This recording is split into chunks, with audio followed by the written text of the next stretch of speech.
우리 옆에 계시는 분들, 앞에 계시는 분들 사랑합니다, 은혜 누리세요 하고 축복하지요.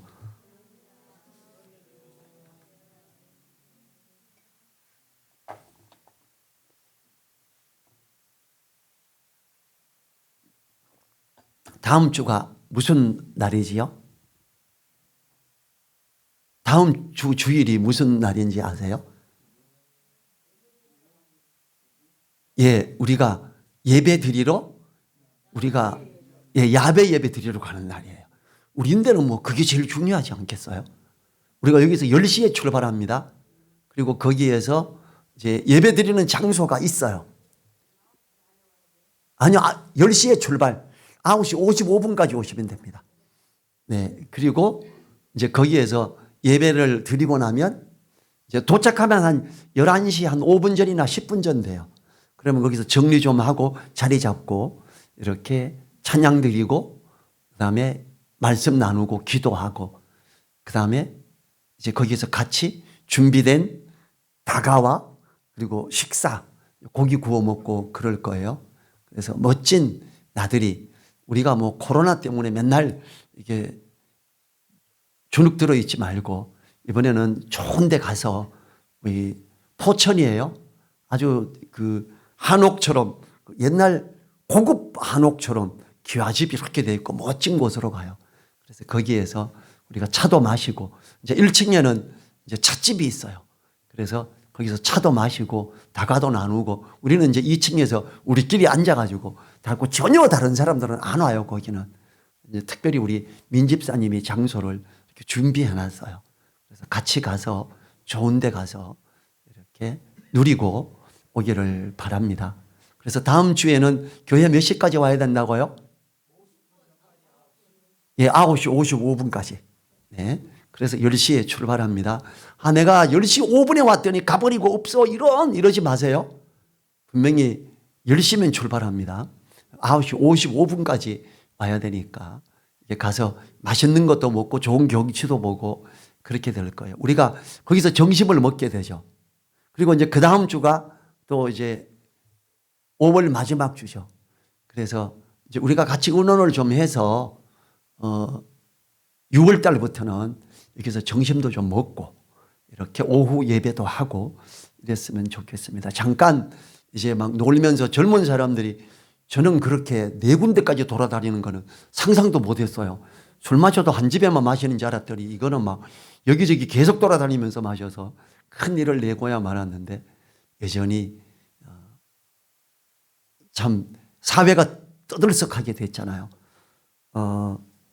어제는 이제 빵을 가지러 가지 못했어요. 왜냐하면 누리보듬에서 이제 봉사하는 사람 중에 한 명이 김미삭 장로인데 그분이 근무하는 요양병원에 확진자가 한 명 나왔어요. 그러니까 그 병원은 일단 중지되고 있는 사람만 놔두고 아무도 출입 못하고 거기 있는 직원들은 다 검사를 받아야 되잖아요. 어제 밤 10시쯤 돼서 음성이다 아무 문제 없다라고 결론이 나왔어요. 그래서 어제 그 사람이 확진자가 돼버리면 큰일 나잖아요. 거기 왔다 간 사람들 다 추적되고 그러면 빵 가져가는 모든 교회 추적이 되잖아요. 그래서 빵보다는 거기 안 오는 게 좋겠다. 빵만 받아놓고 가만 폐쇄해 놨어요. 오늘 밤에 오려는데 우리 교회 오늘 밤에 갈 필요가 없는 것 같아요. 하여튼 그랬습니다. 그래서 상황이 조금 다른 게 오늘도 있었고 다음 주에도 있고 우리 민집사님은요 다음 주에 가는 그걸 준비하고 거기 다과 막 이런 걸 준비하다는 생각 때문에 막 해서 오늘 가셔서 저보고 9시 반에 전화 온 거예요. 목사님 출발 준비하고 있어요. 그래. 무슨 출발요? 다음 주에요. 어떡하지? 나 포철인데. 그래. 괜찮아요. 1시간 걸리니까 오시면 10시 반까지는 오시겠네. 준비돼서 막 과일 주문해 놓은 거 빨리 다음 주로 미루세요. 이랬어요. 그래서 멋지죠? 그걸 막 넘으세요. 우리 감사의 박수 한번 드리죠. 네, 감사합니다. 아니요. 그래야죠. 계속. 이렇게 미리 가는 건 안 하고 계속 섬겨주고 이런 너무 감사하죠. 오늘 말씀은 주님이 원하시는 아내와 남편이에요. 그런데 오늘 말씀에서 몇 군데서 그럽니다. 이 아내와 남편과 아내의 이 관계가 그리스도와 교회의 관계다 이래요. 그리고 이제 후반부에는 뭐라 그러냐 하면 자그마치 이 비밀이 크다 이렇게 말합니다. 우리는 오늘 말씀을 표면적인 것만 보면 너무 초보적인 사람들이에요. 그 큰 비밀은 뭘까? 이걸 봐야 돼요. 그래서 오늘은 비밀 접근도 좀 하고 이렇게 하겠습니다. 이 성령 충만하다. 성령 충만한 사람에게 나타나는 첫 번째 양상이 뭔지 아세요? 성령 충만한 사람. 대한민국 교회는 성령 충만하면 랄랄랄랄라 이걸 생각하잖아요. 아닙니다. 성령 충만한 사람은 주님의 뜻을 이해하죠. 그리고 그리스도를 경외함으로 피차 복종하는 사람들입니다. 앞으로 결혼을 해야 하는 청년들과 현재 가정을 이루고 있는 분들은 오늘 말씀을 자세히 살핌으로 주님이 원하시는 가정이 어떤 모습이어야 하는지 알아야 합니다. 그리고 어르신들도 이 말씀을 따라 진리 안에서 권하셔야 합니다. 가정에서 주님의 뜻을 이해하여 서로 섬기며 사랑함으로 주님이 함께 하시는 은혜를 누리기를 바랍니다. 22절 같이 보죠. 아내들이여 자기 남편에게 복종하기를 죽게 하듯 하라. 너무 세죠. 아내 된 성도가 주님께는 복종을 합니다. 믿음이 충실한 사람이 대부분 그렇죠. 그러나 남편에게 복종을 하지 않는 경우는 많습니다. 그러한 사람들에게 남편에게 복종하는 것을 주님께 하듯이 하라고. 자, 하라 이렇게 끝났어요. 문장이. 하라는 그냥 권면하는 거예요. 명령어예요. 명령입니다. 하나님의 명령이에요.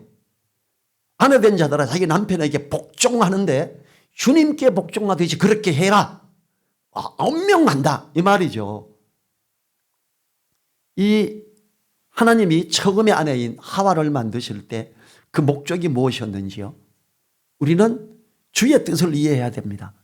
창세기 2장 18절에서 여호와 하나님이 가라사대 사람의 독처하는 것이 좋지 못하니 내가 그를 위하여 돕는 배필을 지으리라 하시니라. 하와는 아담을 돕는 배필로 지음을 받았다고 합니다.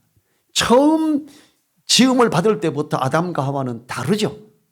그러므로 아내는 남편에게 힘이 되는 돕는 배필로서 복종하라고 합니다. 근데 세상적으로는 사람들이 뭐라 그래요?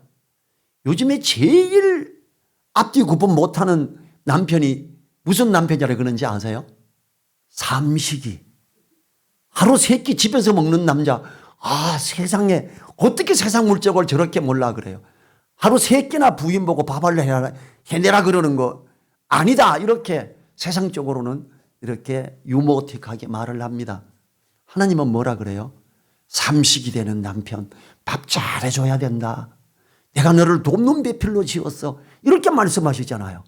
그래서 우리는 사람들이 삼식이하고 비판을 할 때 사탄아 물러가라.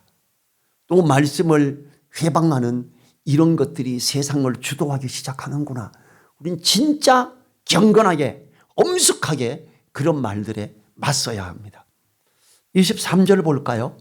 이는 남편이 아내의 머리됨이 그리스도께서 교회의 머리됨과 같음이니 그가 친히 몸의 구주시니라.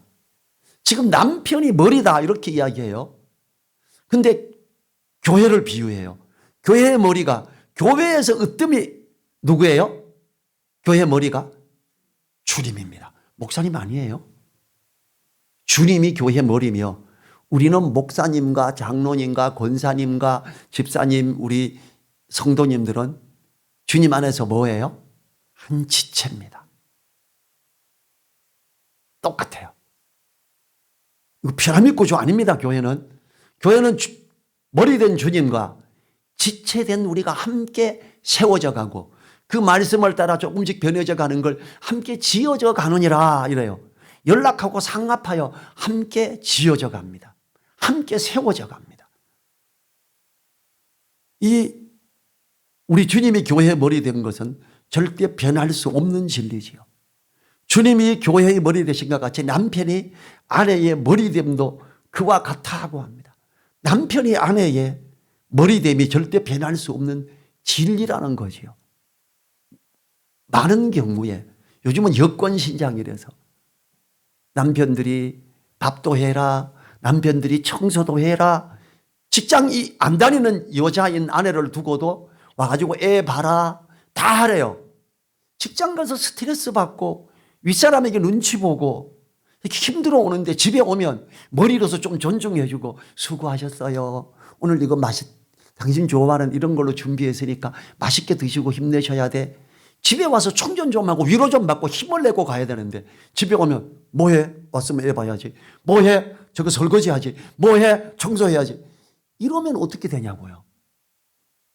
근데 이게 지금 우리나라에 이렇게 인터넷이나 이런 데서 흘러가고 있는 부류라는 거죠. 근데 믿음 생활을 진짜 하는 여자는 남자를 머리로 여겨라. 주님의 교회의 머리된 같이 그러하다. 절대 변할 수 없다. 아무리 시대가 변해도 아무리 문화가 변해도 이건 변하는 거 아니다. 이런 말이잖아요. 그러니까 22절에서 남편에게 복종하기를 죽게 하듯 하라. 이렇게 말을 하는 거예요. 명령을 하는 거예요. 이 현숙한 여인, 진짜 똑똑한 여자가 어떤 여자냐. 잠언 31장 10절에서요. 누가 현숙한 여인을 찾아 얻겠느냐. 그 값은 진주보다 더하니라. 누가 현숙한 여인일까. 22절 23절에서 그는 자기를 위하여 아름다운 방석을 지으며 세마포와 자색 옷을 입으며 그 남편은 그 땅의 장로로 더불어 성문에 앉으며 사람의 아는 바가 되며. 남편 여보, 당신은 집에서 설거지하고 이 청소하려고 그러지 말고 나가 성문에 앉아. 그리고 거기서 이렇게 높은 사람들하고 같이 대화하며 그 자리에 앉아 있어. 설거지는 내가 한다. 청소 내가 할게. 이게 현숙한 여인이에요. 자, 그러면 결혼을 하지 않는 분들이 현숙한 여인을 어떻게 찾을 수 있어요? 말씀을 따라 가느냐, 남자를 머리로 여기느냐. 이런 여자가 아니면 현숙한 여자가 아닙니다. 제가 결혼하기 전에 우리 집사람과 사모님과 사귀려고 할 때 제가 조건을 몇 가지 걸었어요. 그중에 자매님, 나하고 교제하면 결혼을 전제로 교제를 하게 될 텐데 자매님은 앞으로 계속 죽을 때까지 머리를 길러야 됩니다. 그랬어요. 네? 잘 모르잖아요. 내 권위 아래 있는 표시를 머리에 두셔야 됩니다. 이게 성경이 말하는 부분입니다. 그렇게 하겠습니까? 네, 그러더라. 아무리 어울린다고 해서 쇼카도 치고 이게 다 아주 이렇게 남녀 구분 안 되는 이거는 허락이 안 됩니다. 되겠습니까? 네, 그랬어요. 현숙한 여인이죠. 일단 현숙한 여인의 첫 스타트가 된 거예요. 나머지는 계속 말씀을 나누면서 살아가면서 하면 되니까. 다 현숙한 여인은 자신을 꾸밀 줄 아는 자입니다. 그는 자기를 위하여 아름다운 방석을 지으며 세마포와 자색 옷을 입으며요. 이 고대의 자색 옷을 입는다. 폼 좀 나는 거죠. 아름다운 방석을 지으며 앉은 자리도 멋있게 꾸며서 앉아라요. 이 사람이 현숙한 여인입니다. 이 현숙한 여인은 자신을 꾸밀 줄 알아야 됩니다. 아내 되신 분들은 제발 구질구질하게 차려입지 마십시오. 모든 남자는요, 아름답게 꾸민 여인을 좋아합니다. 아내가 아무렇게나 입고 있으면 창피해서 그 아내를 자랑할 수가 없습니다. 예쁘게 차려입고 나서 자기의 남편을 세워줌으로 그 남편이 가정에서뿐 아니라 교회와 사회에서 인정받는 남자로 세워가게 하는 이 현숙한 여인이죠. 자기 자신은 괜찮아, 나는 그냥 입던 것도 입으면 되고 나는 얻어가 입으면 돼. 맨날 이러지 마시고 제발 집에서도 정갈하게 예쁘게. 방석을 바깥에 나갈 때 들고 가는 거 아니잖아요. 집에서 방석 좀 예쁘게, 앉는 자리도 방석 멋지게. 내 거는 나는 여자니까 내 거는 좀 더 예쁜 걸로 할게요. 이렇게가 앉으라는 거예요. 이게 성경에서 이야기하고 있는 부분입니다. 괜찮아, 저렇게 해야지. 나는 괜찮아. 막 떨어진 거 막 꿰매가지고 막 입고 막 이러고. 물론 그럴 수도 있지요. 절대로 그렇게 구질구질하게 차려입지 마십시오. 남편을 세워주는 역할을 하는 것이 여자의 해야 할 도리이며 자기 자신을 정갈하게 아름답게 꾸미고 하는 것도 여자가 해야 될 도리입니다. 이렇게 하는 여자는 남편에게와 모든 이들에게 칭찬을 듣는 사람으로 멋진 여인이요, 멋진 멋진 아내로 있게 됩니다. 우리가 꼭 그렇게 하시기 바랍니다. 24절에서 교회가 그리스도에게 하듯 아내들도 범사의 그 남편에게 복종할지니라. 분명히 남편에게 복종하게 죽게 하듯 하라 그래놓고 이번에는 어떻게 해요? 교회가 주님이 교회의 머리고 교회가 주님께 그렇게 하듯이 범사의 그 남편에게 복종해라. 더 강조합니다. 모든 일에 있어서 그렇다라는 거예요. 제가 우리 집사람에게 머리를 길러야 됩니다라고 말하면서 한 가지 말했던 게 있어요. 자매님도 똑똑했던 거 안다. 장학생도 됐었고 안다. 그런데 내가 머리다. 그러면 의논을 할 때는 자유롭게 의견을 제시하되 결정을 내리고 나면 복종해야 된다. 그게 머리 길르는 의미입니다. 네, 그러더라. 우리 이렇게 해야 됩니다. 여자들이. 왜냐하면 성경이 여자에게 그렇게 하라고 말을 하지요. 남편에게 대한 아내의 태도. 여러분, 믿음의 조상이 누구죠? 아브라함. 멋집니까? 아브라함 멋져요? 그 아내 사라는 아브라함을 보고 내 주여 그랬어요. 사라가 내 주여 할 만큼 멋진 남자예요, 아브라함이? 제가 볼 때 아브라함은 진짜 찌질한 남자입니다. 가문이 들어서 애굽으로 피신을 가는데 갈 때 여보 당신이 너무 예뻐. 그래서 당신 때문에 나 죽이고 당신 뺏어가면 어떡해? 내 여동생이라 그럴래? 알았어. 내가 여동생 할게. 되게 예뻤나 봐요. 애굽에 갔을 때 어떻게 합니까? 곧바로 그를 데리고 왕궁에 데려가죠. 창세기 12장 14절부터 17절에 14절 읽어볼게요. 아브라함이 애굽에 이르렀을 때에 애굽 사람들이 그 여인의 심히 아름다움을 보았고 바로의 대신들도 그를 보고 바로 앞에 칭찬함으로 그 여인을 바로의 궁으로 취하여 드린지라. 이에 바로가 그를 인하여 아브라함을 후대함으로 아브라함이 양과 소와 노비와 암수 나귀와 약대를 얻었더라. 노비와 양과 소와 약대 어마어마하게 얻어버린 거예요. 갑자기 부자가 돼버린 거예요. 좀 나쁜 말로 말해볼까요? 부인 팔아서 부자 된 사람이 아브라함입니다. 이 하나님은요, 이 일뿐만 아니라 두 번째 아브라함이 찌질한 거는 두 번째 또 팔아먹었죠. 첫 번째는 애굽에서 바로의 궁으로 들어간 거고요. 두 번째는 그랄랑 아비멜렉에게 데려감이 있었습니다. 창세기 20장에 나옵니다. 20장 2절에서 그 아내 사라가 자기 누이라 하였으므로 그랄 왕 아비멜렉이 보내어 사라를 취하였더니 또 후궁으로 데려가는 거예요. 얼마나 예뻤으면 가는 데마다 후궁으로 데려가요. 진짜 예뻤나 봐요. 아마 S라인에 와 그때 당시 고대에는 약간 통통한 여자가 예뻐질 수 있겠는데 먹을 게 풍성하지 않으니까 약간 토실하고 너무 예뻤나 봐요. 그러면서 여기에도 뭘 주느냐 하면 아비멜렉이 양과 소와 노비를 취하여 아브라함에게 주고 그 안에 사라도 그에게 돌려보내고. 왜냐하면 하나님이요 그와 동침하려고 할 때 하나님이 그 밤에 아비멜렉에게 현명하시고 이르시되 내가 취한 이 여인을 인하여 너가 죽을 거다 그래요. 그가 남의 아내임이니라. 아브라함이 너무 허접하니까 하나님이 직접 역사하시는 거예요. 애굽에서나 그랄 땅에서나. 여러분 살면서 여러분들의 남편이 두 번 팔아먹고 재산 떵떵해가지고 유보로 치면 막 아파트 막 10억 20억짜리 몇 채 가지고 있고 그 남편 인간 취급하겠어요? 근데요 베드로전서 3장 5절에서 6절에서 전에 하나님께 소망을 두던 거룩한 부녀들도 이와 같이 자기 남편에게 순복함으로 자기를 단장하였나니 사라가 아브라함을 주라 칭하여 복종한 것 같이 너희가 선을 행하고 아무 두려운 일에도 놀라지 아니하므로 그의 딸이 되었느니라.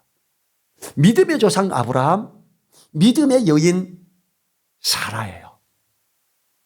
믿음의 여인의 조상 사라. 그 아브라함을 주라 칭하여 복종한 것 같이 그래라. 뭔 말이에요? 자기를 팔아 두 번이나 팔아먹은, 그러면서 그걸 부를 챙기고 떵떵거리는 그 아브라함에게 아브라함이 어쨌어요? 또 아들을 늙어서 낳았죠. 완전히 늙어서 노인돼서 아들을 낳았더니 이 아들 하나님께 드린다고 데려가지고 칼을 들었었어요. 사라가 정말 기적적으로 낳은 아들을 하나님께 드린다고 칼을 뺐다는 걸 알 때 어떤 여자가 그 남편에게 내 주여 여보 당신은 내 머리입니다 이럴 수 있겠어요? 근데 사라는 그렇게 해요. 왜? 하나님의 뜻과 하나님의 인도하심 이런 걸 이해하니까. 그때 당시에는 사라도 격분하겠지요. 일들이 있을 때에. 정말 비아냥거린다면 아브라함 보고 당신 나 팔아가지고 부자 되니까 좋아 뭐 이럴 수도 있죠. 그런데 이 사라는 아브라함을 주라 칭하여 복종한 것 같아요. 같이 너희가 선을 행하고 아무 두려움도 놀라지 아니하므로 그의 딸이 되었느니라. 여기서 선을 행하는 게 뭐예요? 여자의 선을 행하는 것, 남편을 머리로 여기고 남편에게 복종하는 게 선한 일입니다.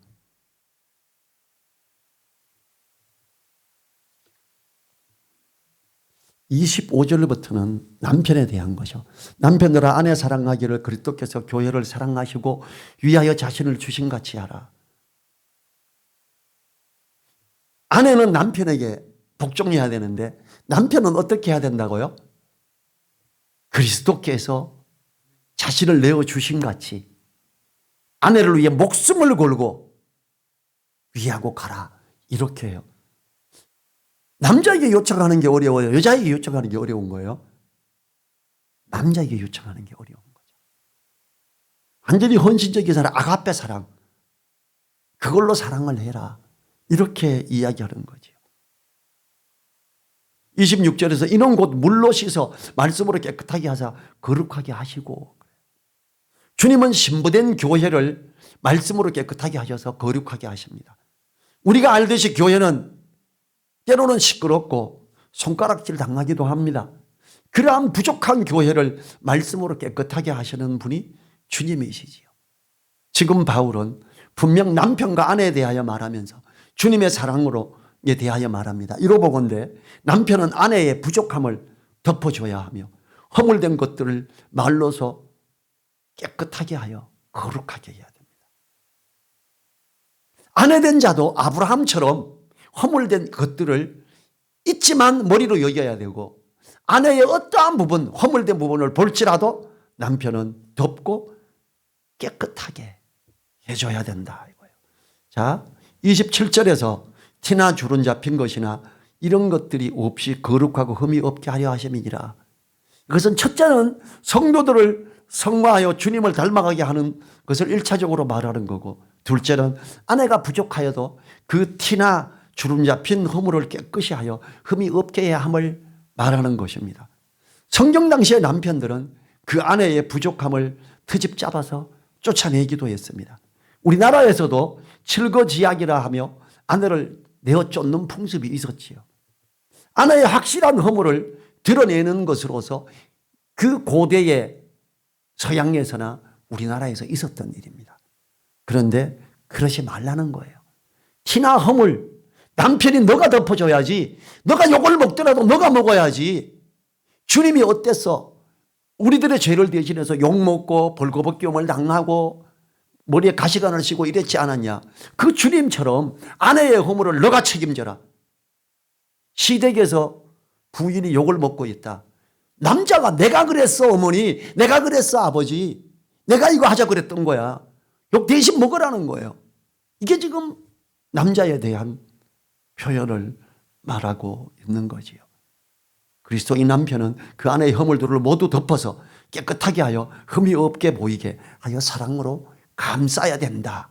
어떻게? 주님이 우리 죄를 위해 욕을 먹는 것처럼 그렇게 욕을 대신 먹어라 이렇게 하는 거예요. 외부 이웃집에서 말을 막 해도 제가 그런 거예요. 왜? 아내는 나와 한 몸 된 자니까, 일심동체니까. 절대 아내를 욕먹이지 말라 이 이야기죠. 28절에요. 아내 사랑하기를 제 몸과 같이 할지니 자기 아내를 사랑하는 자는 자기를 사랑하는 것이라. 남편 된 자들은 아내를 사랑하기를 자신의 몸을 사랑하듯 해야 함을 말합니다. 자신의 아내를 사랑하는 사람은 자기 자신을 사랑하는 사람이라고 합니다. 부부를 한 몸으로 보는 견해를 말하고 있는 거죠. 이 세상 풍토는 남편이 아내를 사랑하며 자랑하면 막 덮어주고 나서면 팔불출이라 그래요. 그렇죠? 그러나 성경은 아내를 사랑하라고 합니다. 바로 팔불출이 되라고 합니다. 여러분, 우리 남자들 팔불출 됩시다. 주님이 원하시는데 팔불출 돼야지. 세상적 기준에서는 가장 못난 팔불출이 될지라도 하나님 보시기에는 그리스도의 사랑을 닮은 아름다운 성도의 모습을 가져야지요. 남편의 위치를 제대로 지키기 위해서는 세상적 가치관에서 하나님의 가치관으로 가치관을 바꿔야 가능해집니다. 29절 보죠. 누구든지 언제든지 제 육체를 미워하지 않고 오직 양육하여 보호하기를 그리스도께서 교회를 보양함과 같이 하나니. 자기 자신을 미워하는 사람은 정상적인 사람이 아니지요. 대부분의 사람들은 자신에게는 관대하여 사랑으로 대하게 됩니다. 이처럼 남편 된 자는 자기 자신을 미워하지 않는 것처럼 아내를 미워하지 마라. 아내의 허물을 들춰내려고 하지 마라. 남편 된 자는 자기 자신을 보호하고 지키는 것처럼 아내를 보호하고 지키라고 합니다. 많은 경우에 남편들이 다른 사람들에게는 잘하면서 아내에게는 잘하지 못하는 경우가 있습니다.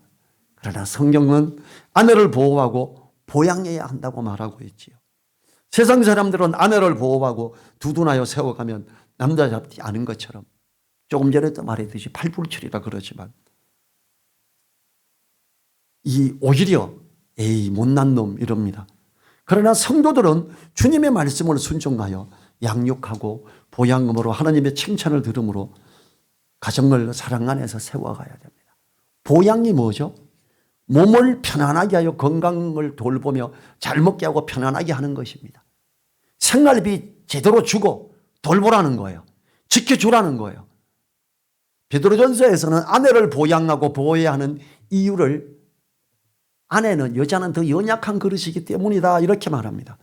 베드로전서 3장 7절에서 남편 된 자들아 이와 같이 지식을 따라 너희 아내와 동거하고 저는 더 연약한 그릇이요 또 생명의 은혜를 유업으로 함께 받을 자로 알아 귀히 여기라.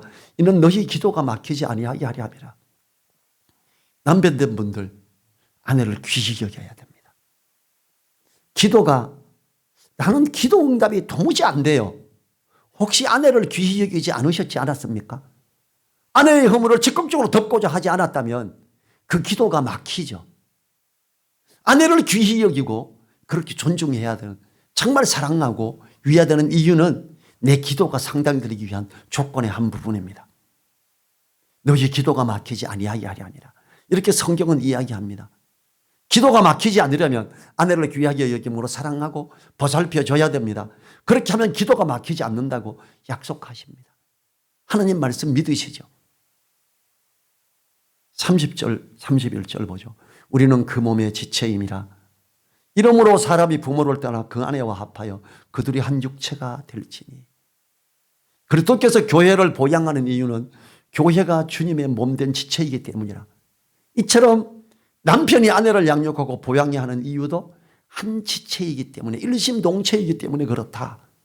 그 창세기 2장 24절에서 부모를 따라 한 몸을 이루라고 하는 그것을 인용해서 말씀하고 있습니다. 남편들은 한 몸 되기를 원하면서도 아내가 자신과 한 몸임을 인정하지 않는 경우가 대부분이죠. 그러나 본구절에서 남편과 아내가 그리스도와 교회의 사이처럼 신비한 연합을 이룬다는 사실을 강조하고 있죠. 32절 같이 읽어보지요. 32절 같이 읽습니다. 이 비밀이 크도다. 내가 그리스도와 교회에 대하여 말하노라. 지금 남편과 아내를 계속 이야기하고 있다. 갑자기 이 비밀이 크다 그래요. 뭐지? 왜 이 비밀이 클까? 본절의 내용 중 비밀은 그리스도와 교회와의 관계의 신비함과 오묘함으로 봅니다. 즉 결혼관계에서 유체된 그리스도와 교회와의 신비롭고 오묘한 관계를 말하는 것으로 보는 거지요. 첫째, 교회와 그리스도의 관계는 마치 한 몸을 이룬 남편과 아내의 관계에서 남편이 아내를 사랑하고 아내가 남편을 향해 순종하는 것과 같은 관계라는 겁니다. 두 번째는 남편과 아내의 관계는 교회와 그리스도와의 관계와 동일하다는 것을 의미합니다. 우리는 여기에서 교회의 역할, 아내된 여인의 역할이 왜 큰 비밀의 부분인지를 생각해야 됩니다. 에베소서 3장 9절과 10절 제가 읽겠습니다. 잘 들으세요. 영원부터 만물을 창조하신 하나님 속에 감추었던 비밀의 경륜이 어떠한 것을 드러내게 하려 하심이라. 이는 이제 교회로 말미암아 하늘에서 정사와 권세들에게 하나님의 각종 지혜를 알게 하려 하심이니 그래요. 영원부터 만물을 창조하신 하나님의 감추인 비밀이 교회에 있는데요. 오늘 이 교회가 주님의 머리됨, 주님의 몸된 우리들, 이걸 지금 남편과 아내로 비유했지요. 여기에 비밀이 있습니다. 교회와 여자의 동일시하는 표현은 여자 곧 교회를 인해 하늘의 정사와 권세들에게 하나님의 지혜를 알게 하는 중요한 요소가 되는 것이므로 교회의 역할 그리고 여자의 역할은 너무나 중요한 부분입니다. 고린도전서에서는 또 다른 각도에서 남편이 아내의 머리됨을 소중함을 이야기합니다. 이 부분을 우리가 연결하면 비밀이 뭔지를 알게 됩니다. 고린도전서 11장 3절 제가 읽지요. 그러나 나는 너희가 알기를 원하노니 각 남자의 머리는 그리스도요 여자의 머리는 남자요 그리스도의 머리는 하나님이시라. 남편의 머리됨은 가정에서의 주권을 나타내는 것인가 동시에 천사들을 향한 하나님의 가르침입니다. 교회로 말미암아 하나님의 정사와 하늘에서 정사와 권세들에게 하나님의 각종 지혜를 가리키는 것이 영원부터 감추어진 비밀이라 그랬어요. 이 비밀의 핵심, 여러분 교회가 하늘의 정사 권세 천사들에게 뭘 가르칠 수 있을까요? 고린도전서 11장 10절에 이 부분이 나옵니다. 성경에서 유일하게 천사에게 가르치는 부분이 나와요. 제가 읽지요. 이러므로 여자는 천사들을 인하여 권세 아래 있는 표를 그 머리 위에 둘지니라. 여자가 머리를 기르는 것은 남자의 권위 아래, 남편의 권위 아래에 있다. 남편을 머리로 여기는 이 의미를 머리에 두지요. 그런데 이 여자가 머리를 기르고 머리에 표시를 두는 것은 누구를 위해서요? 천사들을 인하여 두래요. 천사가 여자 머리 긴 거 보고 여자 머리에 표시 둔 거 보고 남편의 권위 아래에 있음을 표시를 두네. 천사가 타락한 천사가 볼 때 하나님이 머리네. 타락하지 않은 천사가 볼 때 타락한 천사들이 가는 것이 잘못되었구나. 여자처럼 이렇게 권세에 복종해야 되는구나. 이걸 아는 거예요. 여자가 머리에 쓰는 것.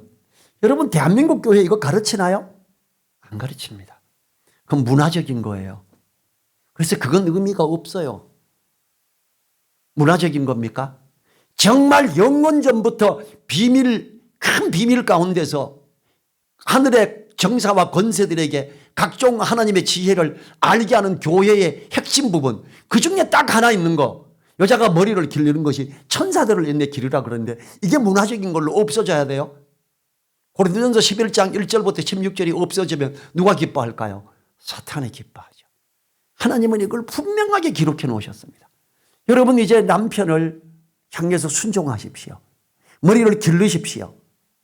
이게 왜냐하면 천사들을 인하여 그 머리 위에 표를 두어야 된다고 고린도전서 11장 10절에서 분명하게 기록하고 있는 큰 비밀이기 때문에 그래요. 32절에서 오늘 본문에서 이 비밀이 크도다. 내가 그리스도와 교회에 대하여 말하노라 그랬습니다. 성경에서 하늘의 권세이며 정사인 천사들에게 하나님의 지혜를 가르치는 부분 너무나 소중하죠. 근데 그걸 하는 것이 존재가 교회예요. 교회에서도 여자가 머리에 표를 두므로 천사들에게 가르치는 놀라운 이 진리의 부분이 있다라는 거죠. 하나님은 이걸 원하십니다. 그래서 이걸 명령하시는 겁니다. 그래서 복종하라 이렇게 하는 거죠. 33절 마지막 그러나 너희도 각각 자기의 아내 사랑하기를 자기같이 하고 아내도 그 남편을 경외하라. 성도들은 그 남편이 아내를 사랑하기를 자기를 사랑같이 해야 합니다. 아내도 그 남편을 경외해야 합니다. 우리 성도들이 세상적 가치를 기준 삼지 않고 하나님의 가치관을 가진다면 충분히 가능한 일이지요. 하나님의 가치관을 가지고 아내 된 자는 남편을 경외함으로 복종하며 남편 된 자들은 헌신적인 사랑으로 사랑할 수 있도록 하셔야 합니다. 만약 이러한 부분이 잘 안 되고 있다면 그 부분을 위해 기도해야 되지요. 하나님, 내가 남편을 경외하지 못하고 있네요. 내가 하나님을 복종하지 못하고 있는데 이거 좀 할 수 있도록 도와주세요. 어떤 때는 너무 답답하고 너무 아닌 게 많아서 잘 안 됩니다. 하나님, 나 큰일 났습니다. 회개하고 기도해야죠. 아내를 정말 사랑하고 아내의 허물을 어쩌다 자꾸 들춰내고 욕먹게 하는 남편이 있다면 하나님, 내가 말씀대로 정말 그리스도와 교회를 위해 자신을 내어주신 같이 내가 그렇게 못했습니다. 나 좀 그렇게 할 수 있도록 도와주세요. 남자들도 회개하며 기도해야 되는 부분이죠. 우리 오늘 이 자기 아내를 사랑하고 남편을 경외하는 이 하나님의 말씀, 이 하나님의 은혜를 누리는, 이걸 이렇게 함으로 하나님의 은혜를 누리는 우리를 되기 위해서 기도하죠. 일어나서 1분 동안 나를 돌아보고 또 하나님 앞에서 크고 비밀한 것을 따라가는 이런 우리 되게 1분간 기도하겠습니다.